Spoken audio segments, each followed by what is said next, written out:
Last week, we brought you part 1 of the disappearance of Ralph Jean-Marie. Ralph was a 38-year-old black man who disappeared after walking out of his hotel room in Barre, Vermont just over a year ago. Since then, the police have publicly stated that they believe foul play was involved, but that they are no closer to getting answers now than they were a year ago. What a lot of critics are asking is why. Is this case simply too difficult to crack? Or did Barre Police not put the necessary effort into securing justice for Ralph Jean-Marie because of the color of his skin and his socioeconomic status? This week, we're going to be delving into the police investigation and bringing you updates, including an arrest that was related to this case that happened just right before we recorded this. When a person goes missing, there's a special kind of pain in the not knowing. I want to tell the stories of those who never came home. I want to tell you the story of Ralph Riz Jean-Marie. I'm Kona Gallagher. And I'm Ethan Flick. And this is And Then They Were Gone.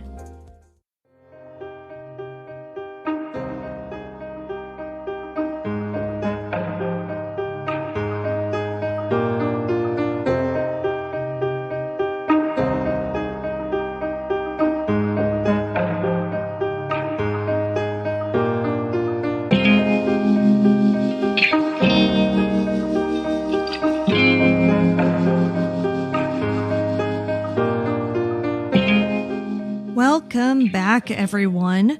Now, before we get into part 2 of Ralph Jean-Marie's story, I want to give a big shout out to our newest patron, Stacy. Thank you so much for your support. And if you are interested in supporting us via Patreon, you can do so at patreon.com/ATTWGpod.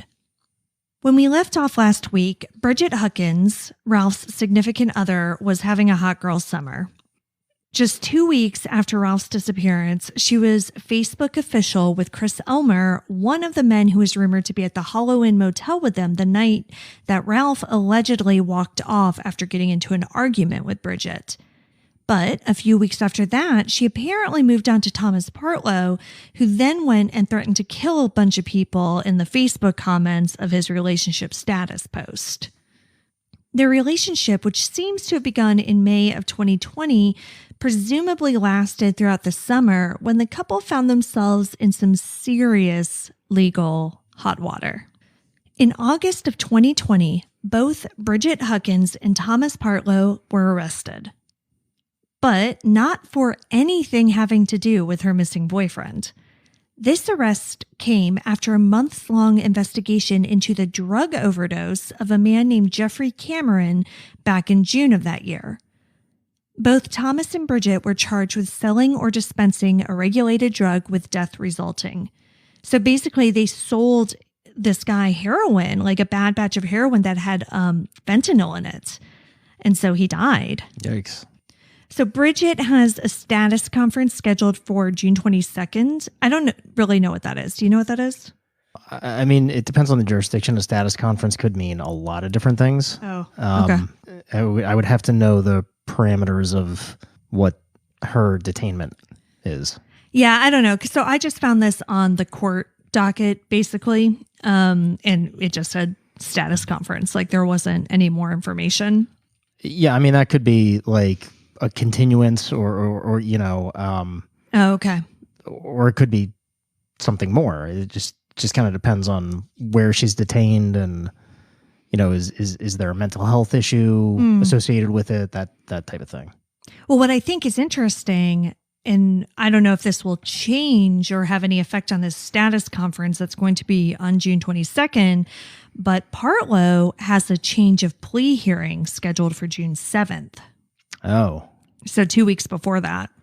Yeah, I mean, that might have something to do with it too. Yeah. Yeah, I mean, if he pleads guilty, that might change her status. Mm-hmm. She may decide that she wants to join the plea agreement if there is one. You know, okay. There's all kinds of things, subtle nuances that could be occurring there.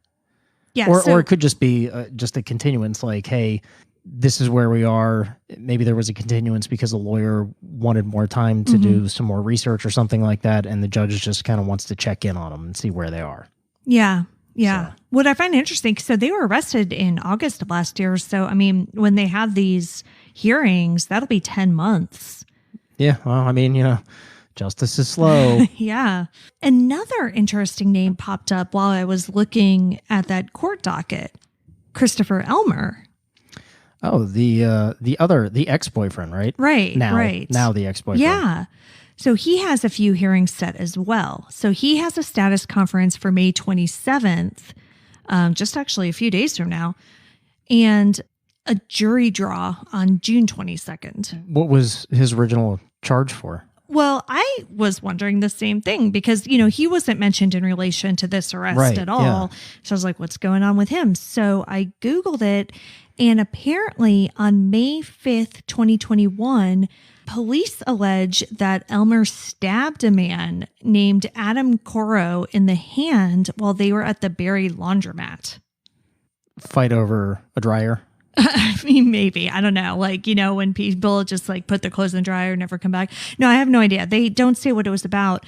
But Elmer took off before police arrived. And he was later picked up, obviously, along with a woman named Alicia Wood, who police say had a felony amount of heroin and fentanyl on her. Yeah, so she was arrested at the same time. She had heroin and fentanyl? That's what the article said. But what I find interesting is that this stabbing just took place on May 5th, literally just a few weeks ago.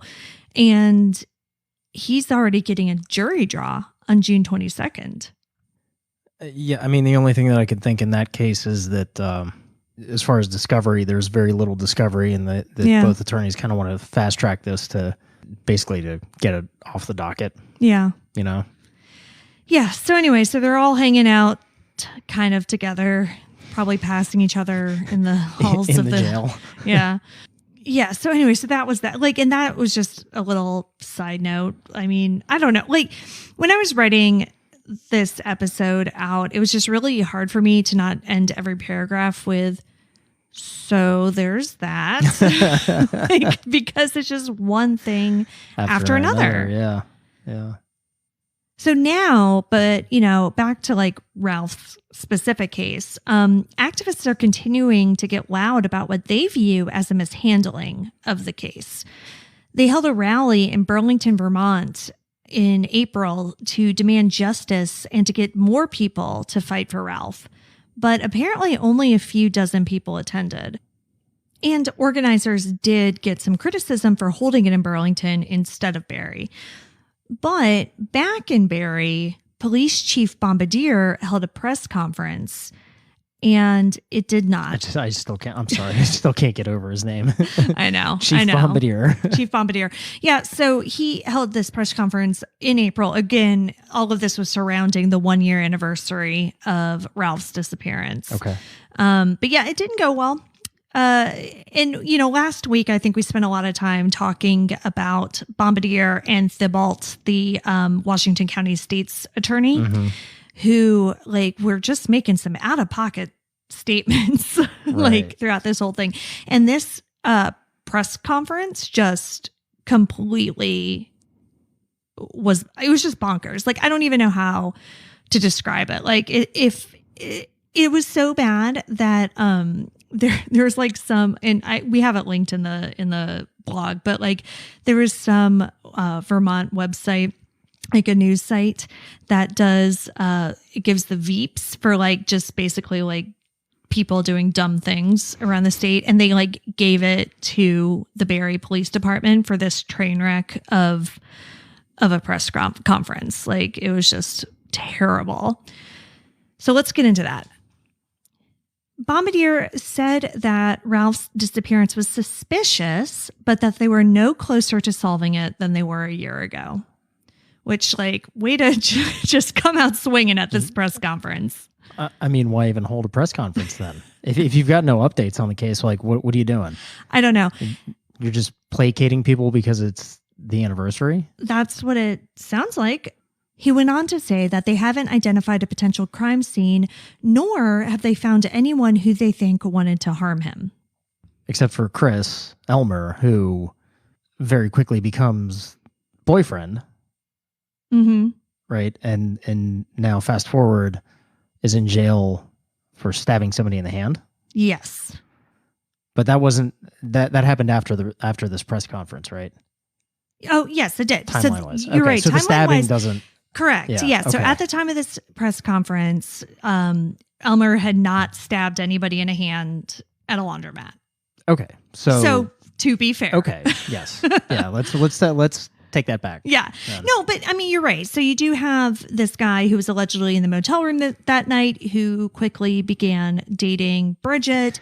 You have Bridget. That doesn't necessarily mean anything. No, it doesn't. But you also have Bridget, who does have a history of domestic violence involving Ralph. Yes. You have drugs involved. Yeah. You have a possible third man, Chris Dunn, who was the maintenance man at the motel. Right. So, you do have people who, folks should be prime suspects. Yeah. And it's not, and we have no idea if, going back to what Bombardier said, which is that they haven't identified anybody who wished Ralph harm. We have no idea if Elmer ever wished him harm. We have no idea if this other guy ever wished him harm. The only one we have any indication of any of that is Bridget because of that past history with domestic abuse. Yeah. So, yes. But at the same time, when a guy allegedly walks out of a motel room at 1 a.m. and is never seen again, the 1 to 3 people he was with, it seems like that's who you need to be focusing on. Yeah. And maybe they were, and they're just not bringing that up at the press conference. I don't know. I'm still lost on what the point of this press conference is other than being around the anniversary.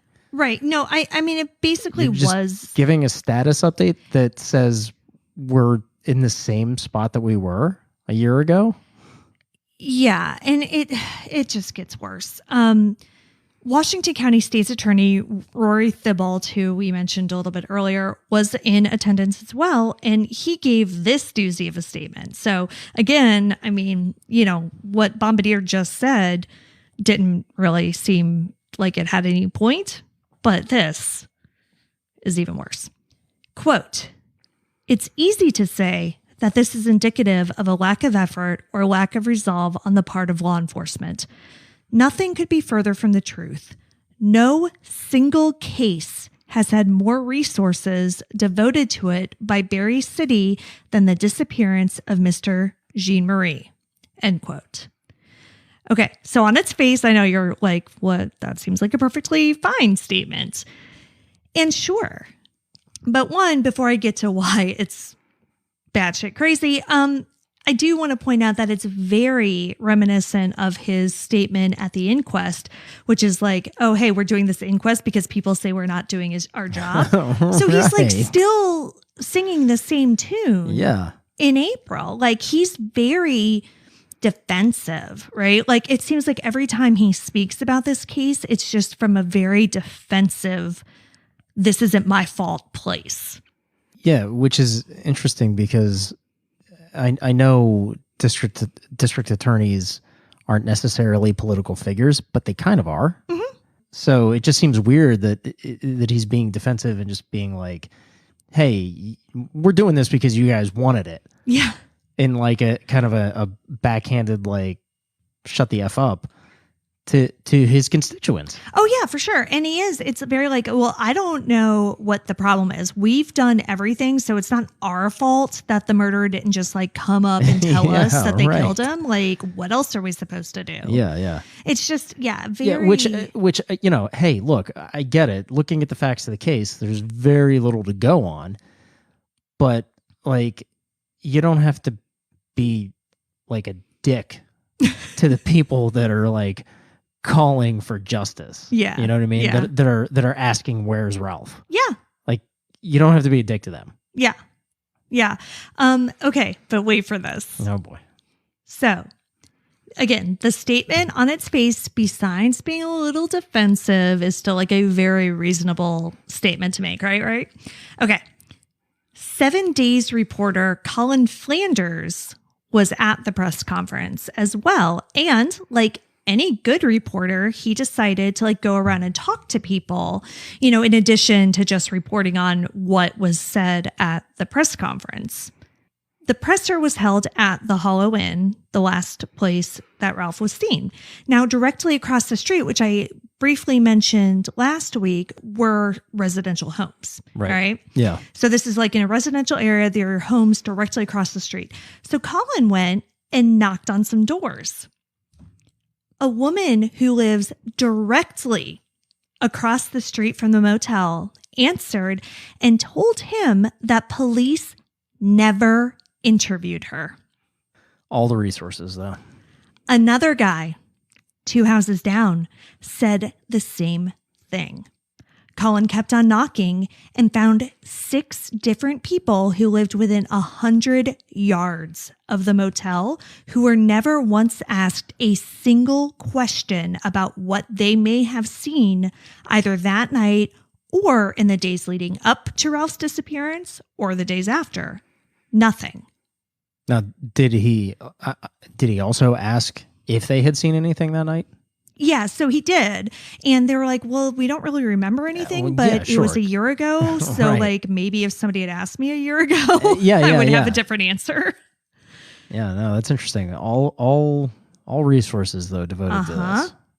Yeah, and several of them said that they didn't even know anyone had gone missing from the motel until like several months later. Wow. So they especially weren't thinking about that night. You know what I mean? Yeah. Like, so it's one thing that if you don't remember something on this particular night a year ago, but if you don't even realize that that night is significant until several months after that night, like there's no way, you know? Right. Yeah. It's not, you don't have memories from insignificant nights. Right. And that's the thing. And nobody's insignificant to you. Well, exactly. Yeah. And nobody's saying that like Ralph was dragged out onto the lawn of the motel and shot or anything like that. Like nobody's saying that it would have been something so crazy that it would have stuck out in anyone's mind no matter what.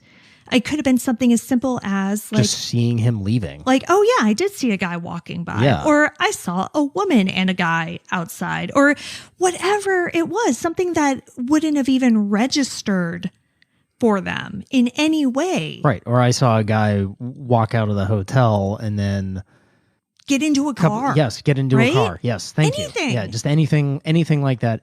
But now it's so far removed, those details are gone from your memory because it was not a significant night to that person. Exactly. Because I feel like even if it was a week or a year later and you're asking about that, if they would have known the day after that somebody went missing, they still probably would have been able to access something. Something, yeah. You know, but when you don't even know until months later and then it's a year later, like there's no way. There's no memory recall for that. Yeah.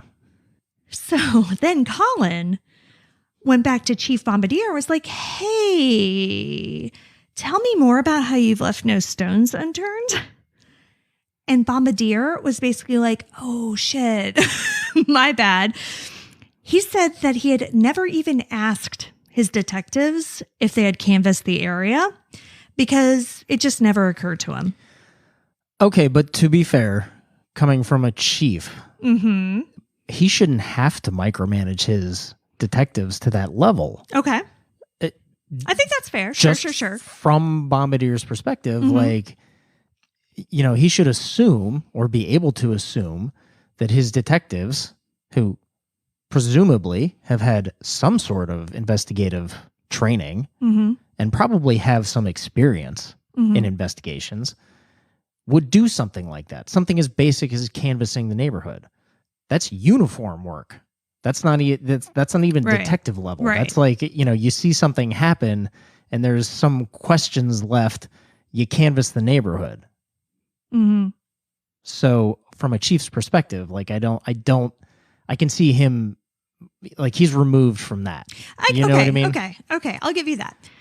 But then he said, so during this conversation with Colin Flanders, the reporter, he was like, oh no, you know, I never thought to ask. Okay, which fine, fair. But he says, I'll have him get right on that. It's like, all right, cool. Okay, well, great. Yeah, it's too fucking late now. Right. But then he said, quote, I just think it escaped their thought process, end quote. How can it escape their thought process? You have people living right next door to where somebody went missing. I get it. He left the motel at what, 1 in the morning, 2 in the morning, somewhere around there. Like, so yeah, maybe most of them were asleep, but you don't know. No, You don't know if somebody works nights and got home at midnight and wanted to relax before they went to bed. Maybe that's their normal routine. Maybe they're just night owls. You have no idea. No. That's why you have to ask. Of course. But so I'll give you, he shouldn't have had to ask his officers if they had canvassed the neighborhood. Yes. I'll give you that. Okay, but thank you. I don't know. I guess it just escaped their thought process. Like, what the hell is that? Yeah. Okay. Also, bad management style. Don't start making excuses publicly for your employees before you ask them about what they did or didn't do. Yeah. Like, you just say.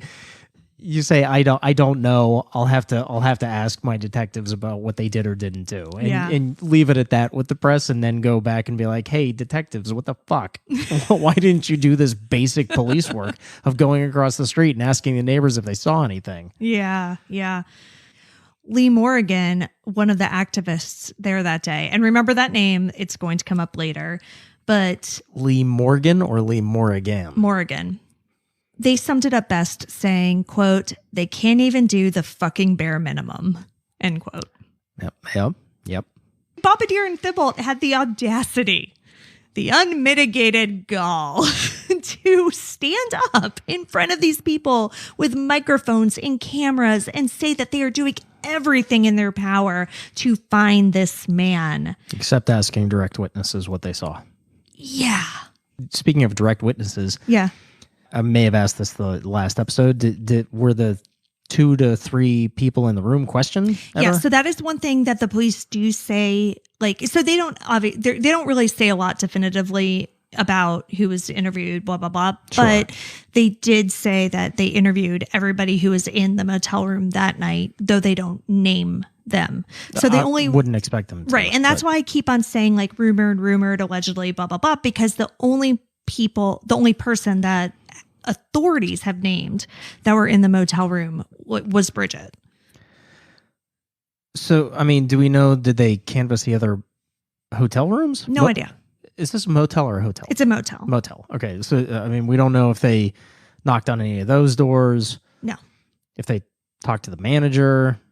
If they tried to get any CCTV, if that was available. Like, we have no idea what they did. Well, the CCTV does come up. Okay. That comes up later in this because that is a big sticking point. In terms of who else they may have interviewed, I'm not exactly sure. It doesn't actually seem like they interviewed everybody. I don't know. So the only thing I have to go on is Chris Dunn, who I mentioned, the maintenance man guy, who might have been there that night. So he may or may not have been in the room. Right. And so this is tricky, right? Because like he's a private person. He has not been named by police. And so I'm hesitant to mention, same thing with Chris Elmer. I'm hesitant to mention people like that in this story. However, they made public Facebook posts that were related to this. And to me, when they make a public post, then that kind of makes it a little bit more fair game. So let me go to this post that Chris Dunn made. And I'm not exactly sure. I don't have a date on this because the screenshot just said 4 days ago. But it starts out, it's long. I'm not going to read the whole thing. It starts out, quote, I'm going to say this once and only once until you got a badge and want to interrogate me about my personal life, you can. But until then, keep my name out of your fucking mouths. I'm sick of this shit. Cops know who I am. If they have questions, trust me, they know where to get me. So it's hard to tell. Like, to me, that could go either way. He says cops know who he is. So maybe like, yes, I've talked to them. If they have further questions, they know where to reach me, or cops know who I am, but they haven't asked me any questions. Like, I don't exactly know where to go with that. Say the first part again. If something about if you have a badge. I'm going to say this once and only once until you get a badge and want to interrogate me about my personal life, you can. But until then, keep my name out of your fucking mouths. Okay, so I mean, it's because well, like, it sounds to me like he's spouting off about some social media that linked him to this. Yeah, because again, the rumor, I mean, this is a small town, right? Yeah. And like I mentioned at the very beginning of the first episode on this, is that there are plenty of posts that you can find online that are like person X, person Y, person Z, person, whatever. Yeah. These are who killed Ralph, but there's nothing to back it up, right? So, and that's why I don't want to get into all of that specifically. Yeah. So maybe this is him venting about something Right. like that, Yeah, and and saying I think, if you're not, until you become a cop, yeah, and want to question me, leave me alone. right, which I think is very valid. So what I'm trying to figure out from that post is, because he says police know who I am, Whether he was ever actually yeah, interviewed. Because I can't really tell from that, No. because I think it could be either. It could He be was, either way. Yes. initially interviewed or that he wasn't, and cops just know that he works there or whatever, or that he was there or whatever it was. So I'm not sure. So to answer the question, that's a very long-winded way of answering it. But we don't know exactly who was and was not interviewed, except we know that the neighbors were not interviewed. We know that Bridget was interviewed. Like, those are the only two things that I really know for sure at this point. Okay, but back to this like shit show of a press conference, which gets even worse. Really? Yeah. How? Oh, God. Well, Thibault gets involved. So at this point, it's just Bombardier. And then Thibault gets involved.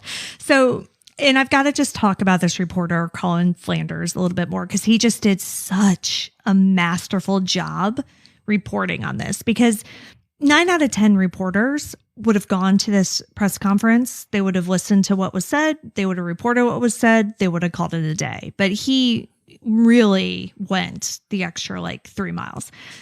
So Colin even talks in this article, which of course is linked on our blog, about how Thibault started getting a little salty with him when Colin started questioning him about the gaps in this supposedly no stones unturned investigation.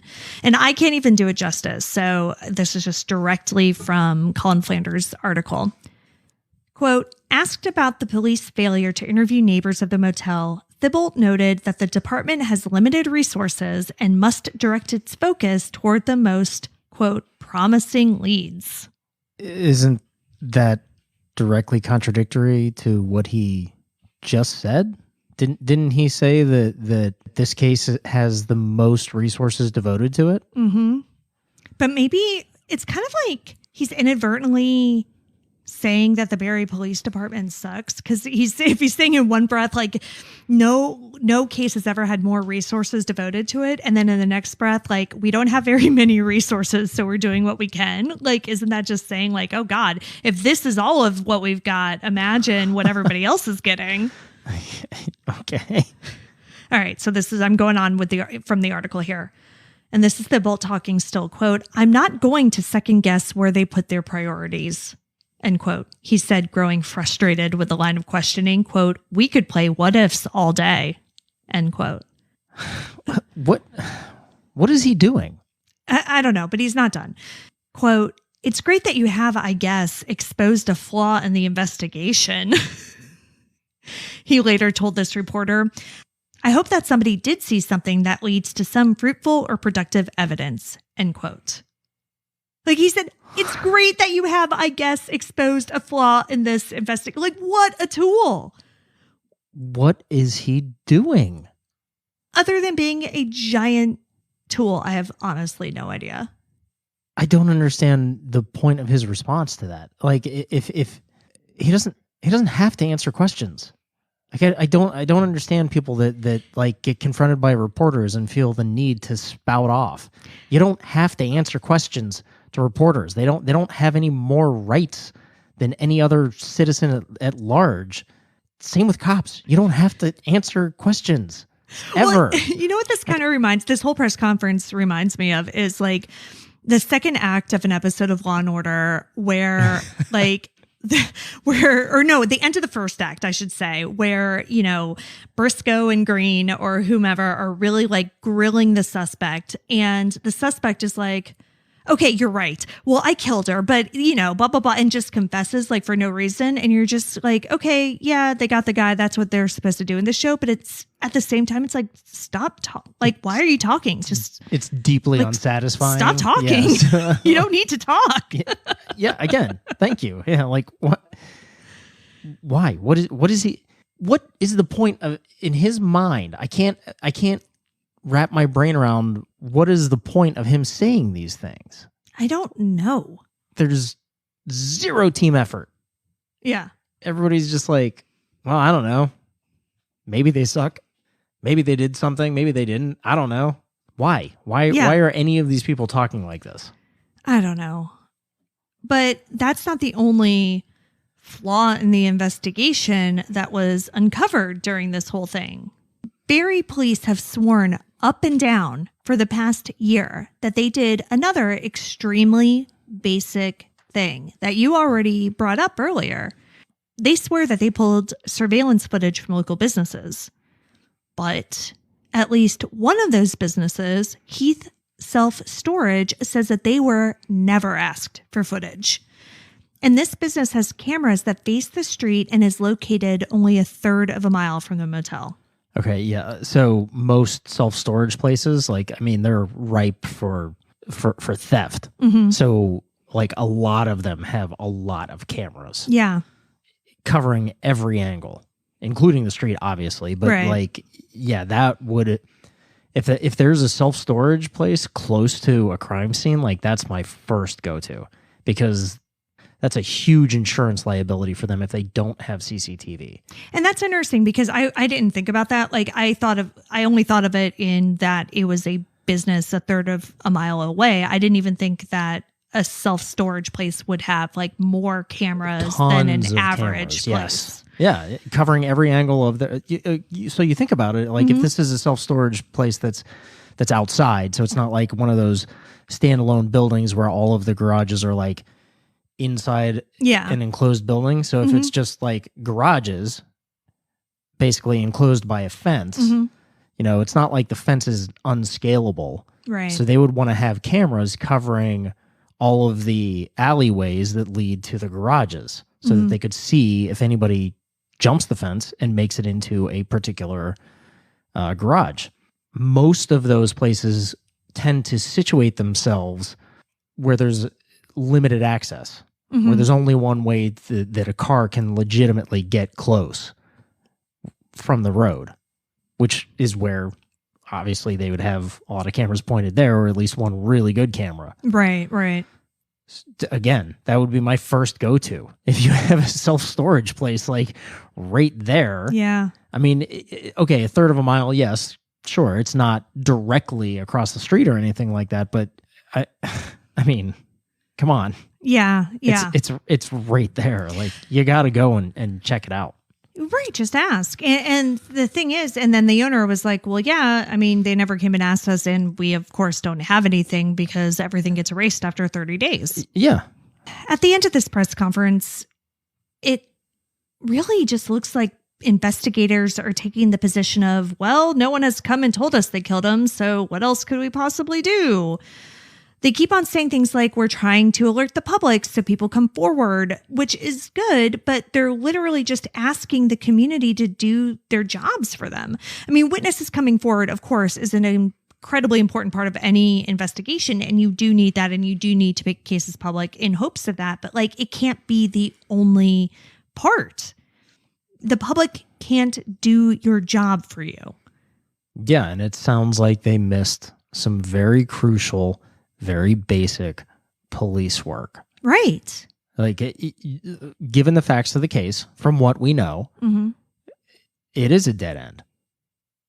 Completely. Without further investigation on trying to find out what happened to him after he left the hotel, or even if he left at all. Right. Which, again, I think Bombardier, somebody said somewhere along the lines that they're not even sure if he did leave the hotel alive. Right. Right. But there have been no mention of any forensics, anything. There have been a lot of rumors that I won't get into about things that people may or may not have seen in the hotel. Again, it's just so... It's all rumor mill. So right. And especially, and we really can't talk about that because police say that they've gotten all sorts of tips, including like people have sent them videos of like, hey, this is a video of Ralph being murdered. And it's not, obviously, right? So when they're getting things like that from people, then we, as just random podcasters, have to be very careful about, what we talk about and what we don't and what we present as fact.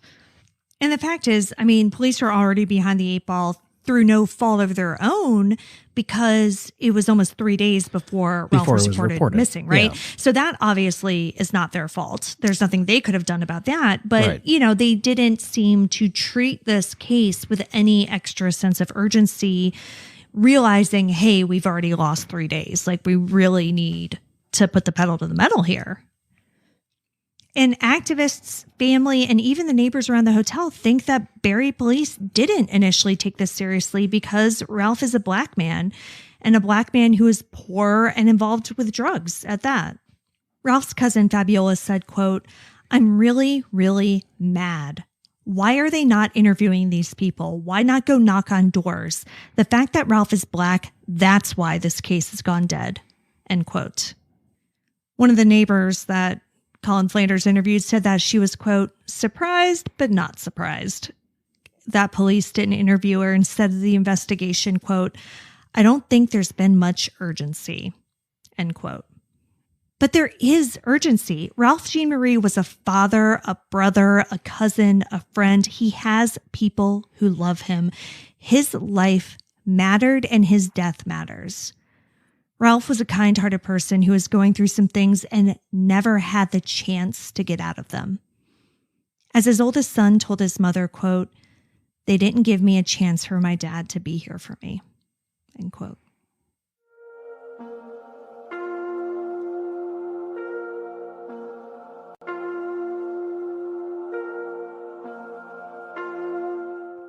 So let's talk about the big ask.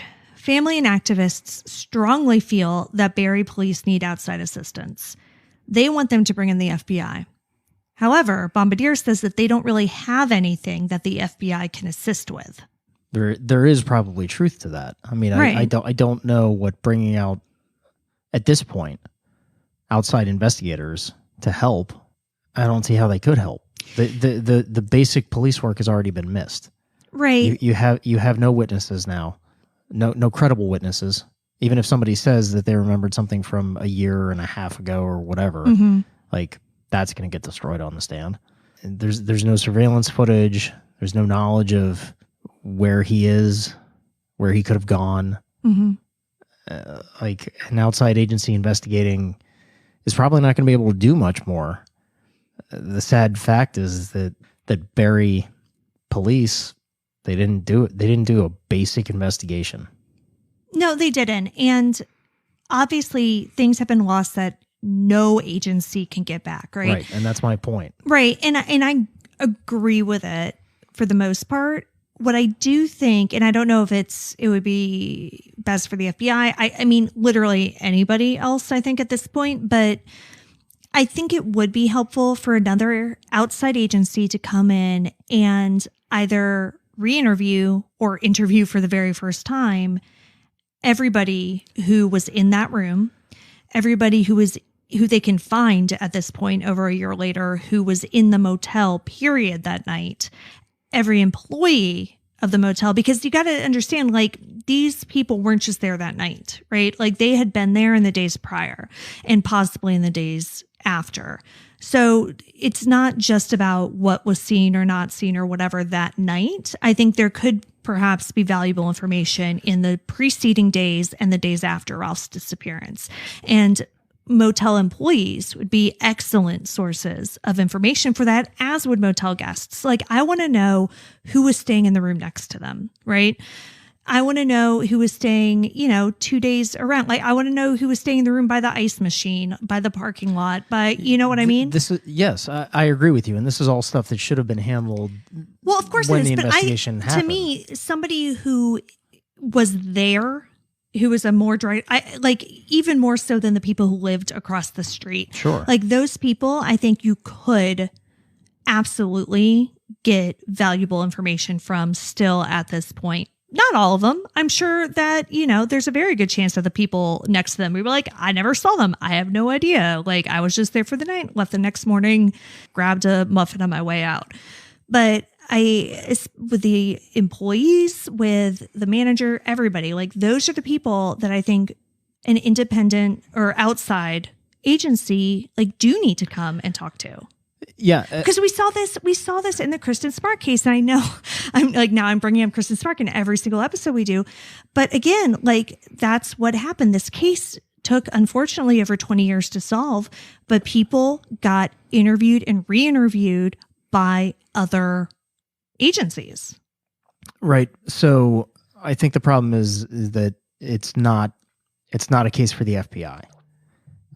There is, so the DA is local, right? What? Yeah, the county. So the county DA can ask for the state AG to take over the investigation. The state can then take over the investigation and come in, and that would be the outside agency that would have jurisdiction over it because it's within the state boundaries, and it's a formal request for assistance. Right.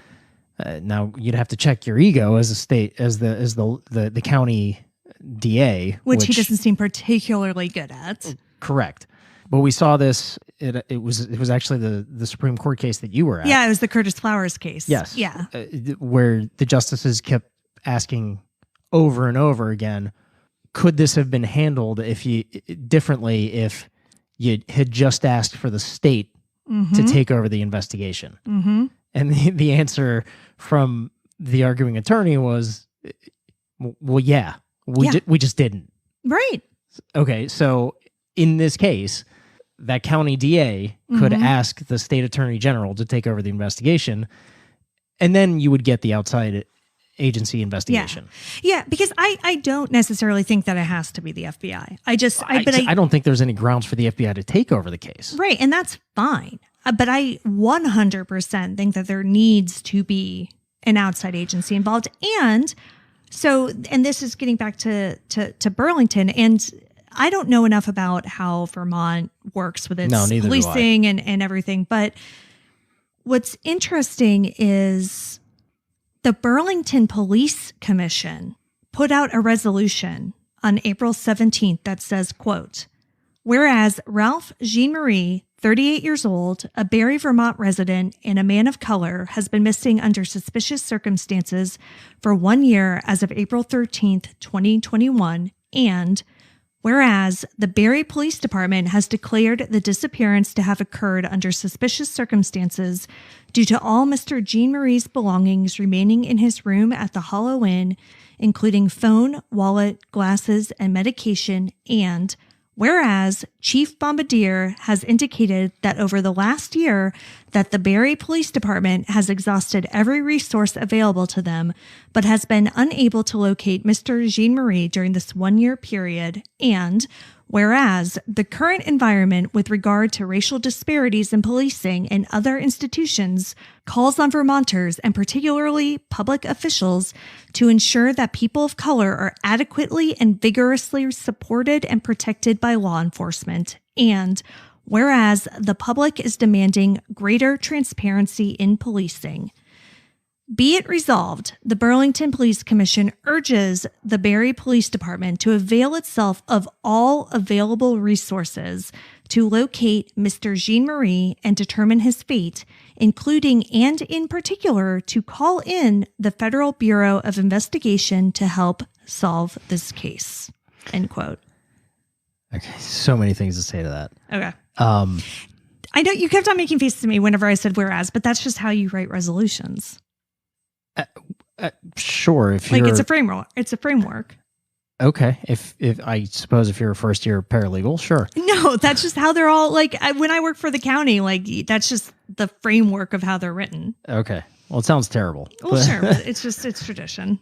The Burlington Police Commission is basically a civil review board, Yes. right? Yeah. It's a little bit different than that. They have a little bit more power than a civil review board, but it's made up of civilians, a mix of civilians and police officers to come to agreements on how the department should be run. Right. So this resolution doesn't necessarily have any like legal implications. They can't force Barry to do anything. Right.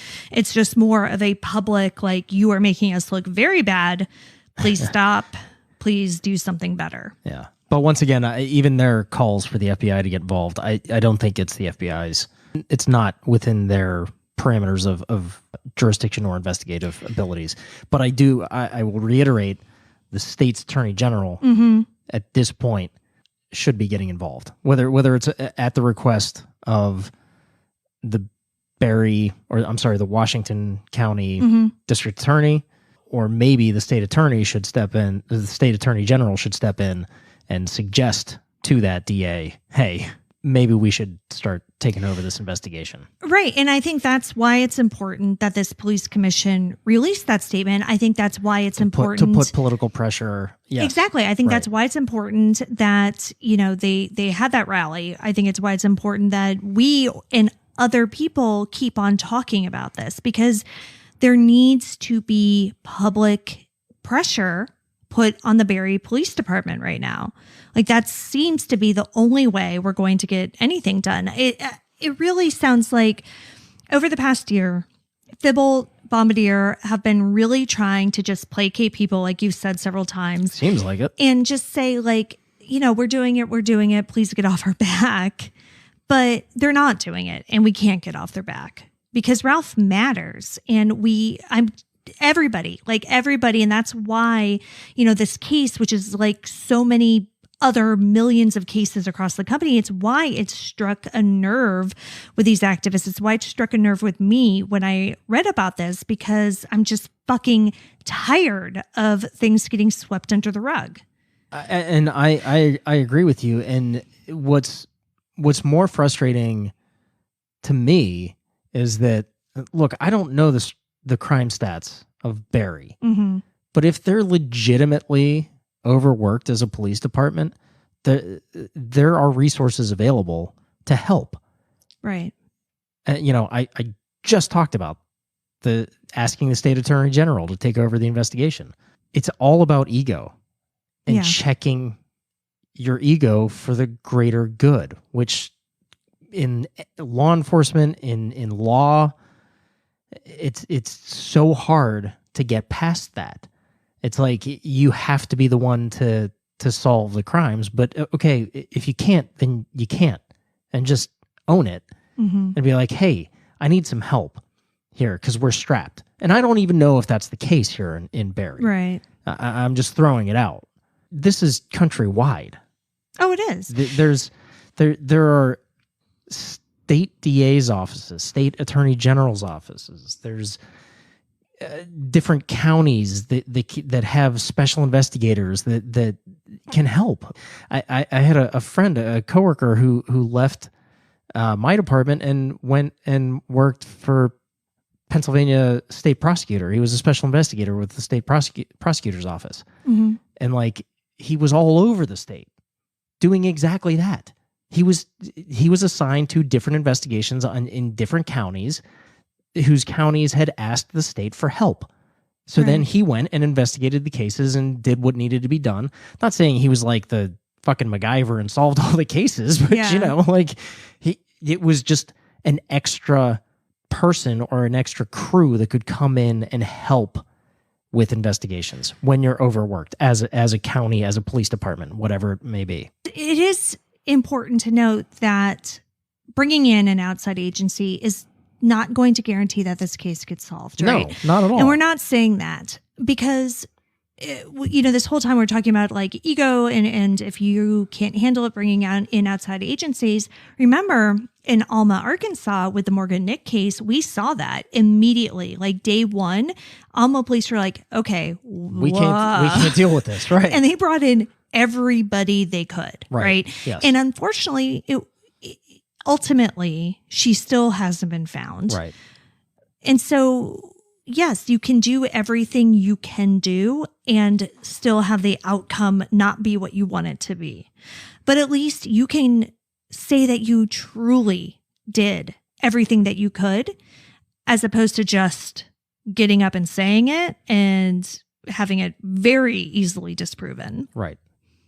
So just as I was about to wrap this whole thing up, I went and did another looky-loo on Facebook, literally just like hours before we started, recording this whole thing. And I found out that there's been an arrest made in this case. Oh. But not of anyone who has anything to do with Ralph's disappearance. Lee Morrigan, the activist who told Colin Flanders that they can't trust police to do the bare fucking minimum, police arrested them. Oh, and Lee uses they, them pronouns, by the way, which is why it's going to... All right. Yeah. Gotcha. So the day that 7 Days article came out, the one that I quoted from extensively and is amazing and everybody should read, police allegedly drove an hour in a snowstorm and showed up on Lee's doorstep. This is Barre PD. Yeah, two detectives.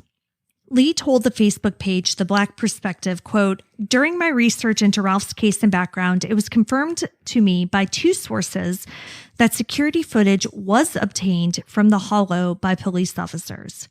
I haven't seen the footage. I don't have the footage.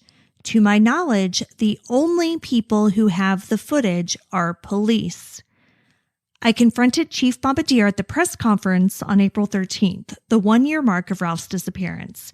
I asked him to confirm the existence of security footage, and he said he has never confirmed or denied any footage exists." End quote. All right, so basically this article comes out a week later, and two detectives show up at Lee's door. They want to know who Lee's source was. Now, they didn't ask during this if Lee had seen the tape or if they had any information about Ralph that, could help with the investigation. They were solely interested in who gave them this information. And the detectives during this asked Lee not to record them, but Lee did anyway.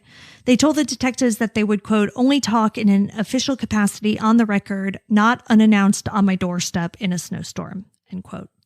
Okay, so we have these two Barre police detectives that drive an hour away in a snowstorm. And I think, to be fair, I think snowstorm was being a little bit dramatic because I did watch the video and it was definitely snowing, but it wasn't like a blizzard. Okay, well... But in any case. Okay, whatever. They drive an hour... And it is Vermont. An hour, yeah, so it snows every day.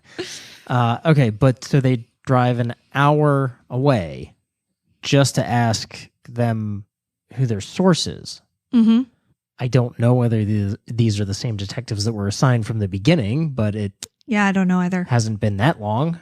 So they're willing to drive an hour to find out who leaked information about surveillance footage or CCTV footage, I should say.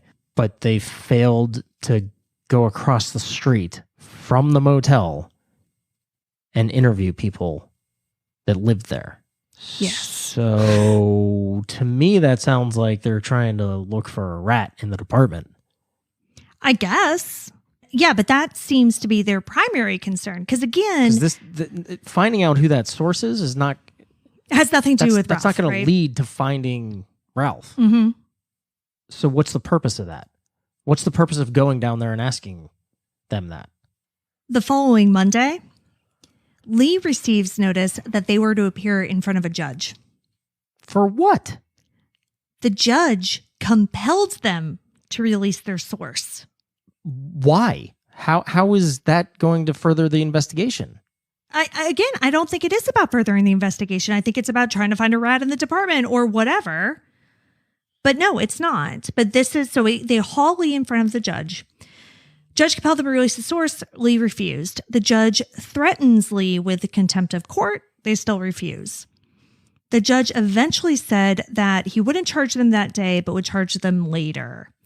And then about a week ago, Lee Morrigan was charged with 1 count of criminal contempt of court. So their arraignment was on May 20th, but thanks to Colin Flanders answering my question on Twitter, thank you, Colin, I found out that the judge granted a 30-day extension, and Lee will be back in court for this on June 24th, 2021. For what? I mean, what legal basis does this have? Yeah. I'm so confused. So they have a source that says that the police have CCTV footage from the motel. The motel. Because it doesn't, and it doesn't even say what was viewed. No, as far as I know, it doesn't. So, but maybe the source could have said, hey, they have it has X, Y, and Z on it. But what Lee Morgan makes clear is that they have never seen the footage, right? They have never been in possession of the footage. Right. They have no actual firsthand knowledge of the contents of the footage. All Lee Morgan was trying to do was get Bombardier to confirm that the footage exists. Because as you can imagine, this has been a huge question for the past year of, was there CCTV at the motel? Did you pull it? And the Barre police have refused to answer that question. This sounds like a huge First Amendment issue. Well, no, but it's not though, because how can a judge get involved and compel somebody to reveal a source when you're... Because they made this part of that inquest. And so they compelled Lee to testify as part of this secret inquest, and Lee is refusing to cooperate. And so that's kind of where it's going. And so when I was first reading this, I'm like, well, of course Lee doesn't have to reveal their source, but it's all hearsay. Well, but the laws that that were in my head, I was thinking shield laws, but those only apply to journalists, and Lee isn't a journalist. Lee is an activist. So the shield laws in Vermont don't apply to them. So that's their thing. That's a real fine line, though. So my boy Colin wrote about the arrest for 7 days and spoke with Rory, our old pal. And he said that they were trying to find out if the video that Morgan's sources allegedly saw, quote, the same or something different from what law enforcement has been interested in, end quote. Ooh. Who is this that just said that? Thibault. The DA? Yeah. Say the quote again. He wants to know if the video that Morgan's sources allegedly saw were quote, the same or something different from what law enforcement has been interested in. Uh-huh. They don't have the footage. They don't have the footage. Oh, God, what a fucking nightmare. They don't have the footage. Is interested in. I know, that's what I was afraid. I was kind of afraid of that. No, they don't have the footage. The way he, now granted, he up to this point has come across as an idiot, so maybe he misspoke, but the way he said it, they don't have the footage. They're interested in the footage because they didn't get it initially. And that's why the judge is agreeing to compel Lee to turn over their source. Because if somebody does have that footage, the police are interested in it because they haven't seen it yet. I really don't want to believe that. I hope I'm wrong, but that's how I'm hearing it. Well, okay, so Thibault went on to say, quote, there are people who are deliberately seeking to inject false information or obscure the reality of the circumstances of the disappearance. When individuals are out there claiming to have seen firsthand critical information in the case, investigators have an obvious interest in meeting with them, end quote. No, you don't. No, you don't. If that's his idea of investigators, quote unquote, what did he say? Like turning over every rock? Or their priorities need to be realigned to the investigation. If you're chasing down leads based on rumors of people may or may not have seen something, like what are you doing in the investigation then? Right. And what's irritating, I mean, everything's irritating about this, but I don't even know if Lee has any knowledge of what's on this tape or what isn't on this tape. All Lee was trying to do at that press conference was to get the Barre Police Department to confirm or deny if the tape even exists. Yes, right. They weren't asking what's on the tape. They weren't asking like, hey, I heard that X, Y, and Z was on the tape. Can you confirm or deny that? All they asked was, does this tape exist? And Bombardier refused to answer, just as he's been refusing to answer for the past year. Because they don't have it. And that would be an incredible embarrassment for the Barre PD. Yeah. I'm telling you, that's what it is. And that does make sense if with like what Thibault's saying, if they have interest in it, because if they don't have it, but if they think it's out there somewhere, right, then they have interest in it, right. But to be clear, that is not what Lee's source said. Lee's source said that the Barre PD has it, and the Barre PD is the only entity that has it. Right. So if that is true, and then they bring Lee in, compel them to reveal their source, that's a witch hunt to find out who's spilling the beans on this. That's not directly involved with the investigation. However, if they do not have the footage, then there's legal justification for a judge to compel Lee to turn over the source so they can get to the bottom of get the footage that they missed when Ralph first went missing. Turn it over to the state attorney general. Yeah. And what's so interesting and terrible about this is if that's the case, let's say that Barre Police does not have this footage, right? If Bombardier had answered the question that Lee asked at the press conference and said, we do not have CCTV. We are unaware of the existence of CCTV from the motel from that night. And then detectives came to Lee Morgan and said, hey, who is the source? Right. That's different. That is different. And Lee it's totally different. Probably would have been more inclined to tell them, right? But at this point, from Lee's perspective, why would they expose somebody and, send them possibly through the justice system? I right? 100%. But if it turns out, if it's this source is just feeding Lee and possibly other people just lies, then maybe you'd be oh yeah, no, it was Officer Daniels or, just whoever who said that to me. And then, maybe you go take care of it, whatever. But they didn't, right? They wouldn't confirm or deny. So Lee Morgan was no, I'm not going to give you this information. To me, it just sounds like they bumbled this entire investigation from the start, and they weren't expecting such a public outcry, and now they're going back and trying to cover their ass. Yeah. So do you want to hear more from Thibault? Oh, boy. Sure. He says that charging Morgan is based on principle.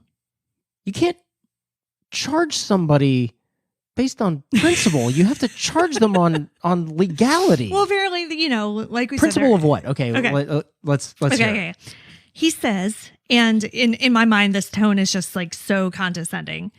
Quote, on one hand, being a champion and advocate for Mr. Jean-Marie, and yet having the opportunity to meaningfully contribute to the investigation they've been a critic of, declining to do so in the face of legal peril. End quote. Quote, I would certainly hope that Morgan and others in that position would prioritize getting to the truth of the matter. End quote. But Lee never said that he had the footage. Exactly. In fact, he specifically said he did not have the footage. Right. So the principle that he's talking about is finding out who has the footage. Oh, and also, I'm super done with them all. Anyway, the identity of the source doesn't even really matter, because though Morgan won't name the person or persons, they did say that police have already spoken to them during the course of the investigation. So it's not like some new secret person that the police don't know about. Okay, well, if that's true, then what is the point of bringing Lee into this? It's the principle. He didn't break any laws.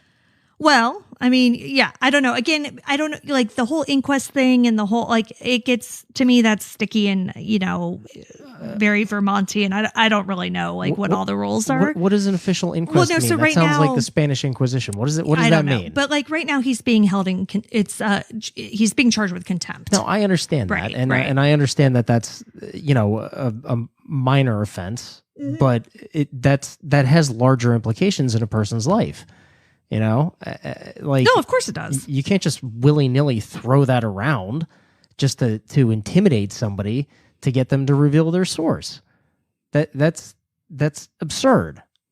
Yeah, and as far as Lee Morgan is concerned, their arrest isn't about justice or upholding the law or helping with Ralph's case. It doesn't sound like it to me either. Yeah, it's about retaliation because they're butthurt about what Lee has said about them.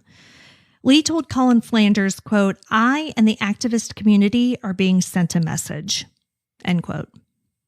Yeah, I agree. I don't look, hey, normally I can see the law enforcement perspective behind things, but this is baffling to me. And this is treading a very dangerous line of what you consider a journalist or what you consider an activist and what you can and can't arrest somebody for. That's a very dangerous line for anybody in law enforcement to be treading. And like, I also get it that it's not the Barre PD doing it at this point. Now you're talking about a DA and a judge, but that's so dangerous. That's calls for abuse of power, overstepping lines, boundaries that exist. Like, you can't just intimidate somebody on what? On nothing. I don't even understand what they're going for here. Yeah, I mean, either way, it's not going to help them find Ralph. Right, and that's my point. It doesn't further the investigation. Right, it doesn't. And so Lee says that if anyone is inclined to help, you can do so by sharing his post on the Black Perspective. So that's the Facebook page that he made that post on. So you can share it so more people are aware.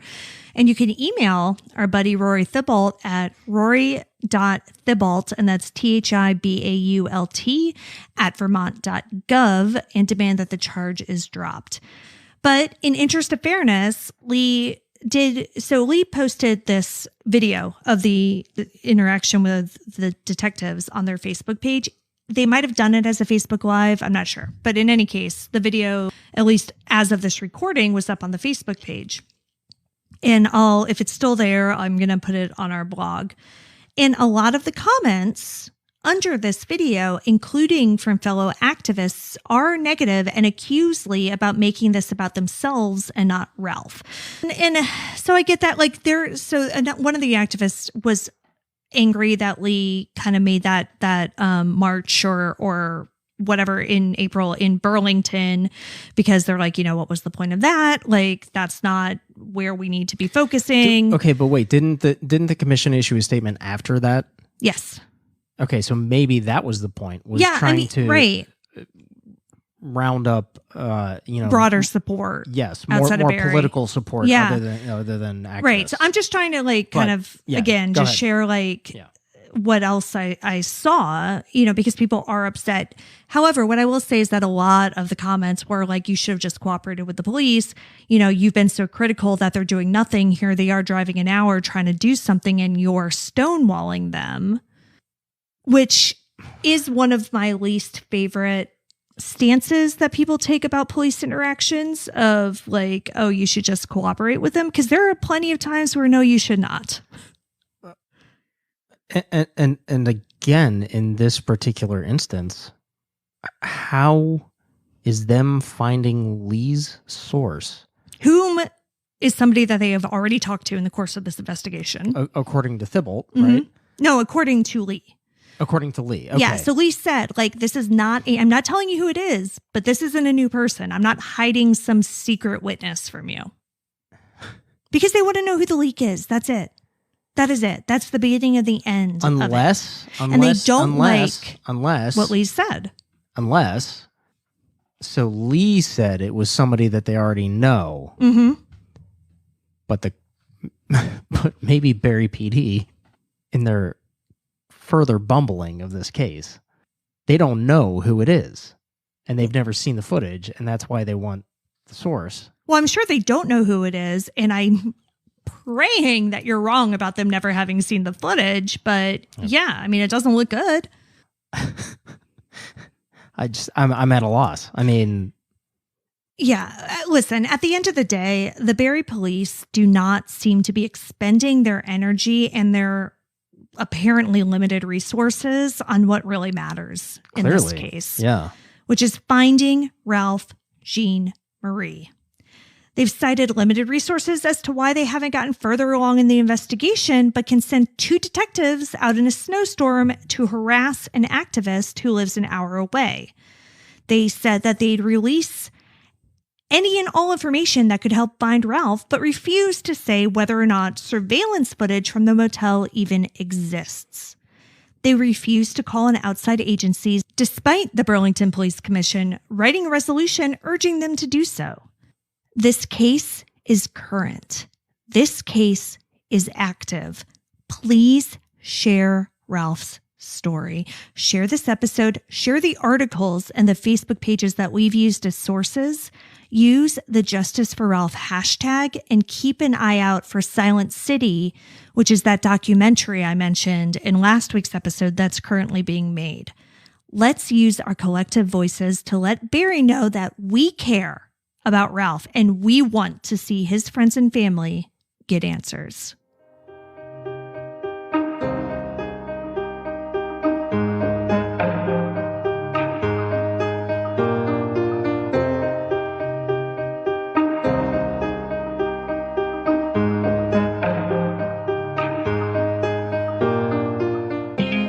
Ralph Jean Marie has been missing from Barre, Vermont since April 13th, 2020.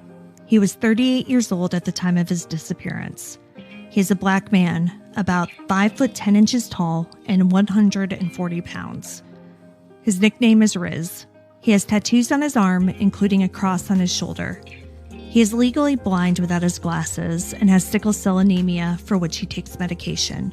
If you have any information about what happened to Ralph Jean Marie, please contact the Barre Police Department at 802-476-6613. Or you can submit a tip anonymously to the Vermont State Police by texting keyword VTIPS to 274637, which spells out crimes. You can see all the sources for this episode, along with photos and videos, at our website, andthentheyweregone.com. And be sure to follow us on social, and Then They Were Gone Pod on Facebook and at ATTWG Pod on Instagram and Twitter. If you like what we're doing, please subscribe and consider leaving a 5-star review on Apple Podcasts. It will help new listeners find us. And the more people that listen, the more chances we have of bringing someone home. And we'll see you here next week for a brand new episode. See you next week. And Then They Were Gone is hosted by Kona Gallagher and Ethan Flick. All research, writing, and editing is done by Kona Gallagher. Theme music is The Stork by Ketsa. Additional music is provided by Kai Engel. And Then They Were Gone is a Little Monster production. Hey, you can do it!